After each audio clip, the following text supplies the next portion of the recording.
Inaasang darating sa Pilipinas ngayong taon ang karagdagang 2 milyong doses ng bivalent vaccines. Bukod sa problema sa COVID-19, pinag-iingat din ng publiko sa pagtaas ngayong 2023 ng kaso ng dengue at leptospirosis. Ang detalye sa report ni Mark Fetalco. Rise and shine, Mark. Sa pinakahuling datos ng Department of Health, 269,000 o halos 70% na ng mga donasyong bivalent COVID-19 vaccines mula sa Lithuania ang naiturok na sa bansa. Sa January 2024 pa ang nakatakdang expiration date ng mga nasabing bakuna. Pero sa bilis ng uptake, ay hindi na po aabutin ng ilang linggo at mauubos na po. Baka mauubos na po. So kailangan ay magpa-lista na po kayo at pumila.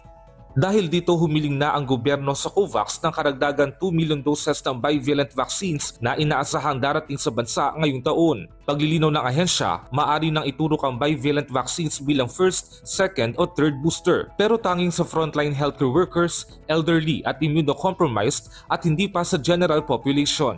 Sa mga kababayan natin na hindi po kasama dito sa tatlong categories, hindi po namin nire-recommenda na kayo ipumila at pabigyan ng ganitong bakuna. Ang tuloy-tuloy na bakunahan ay kasunod ng naitalang 12 kaso ng Omicron sa variant EG.5 o Eris variant sa Pilipinas na sinasabi nagdulot din ng pagtaas ng kaso ng COVID-19 sa ibang bansa. Kaya mahigpit na paalala ng DOH, hindi pa rin dapat magpakakampante.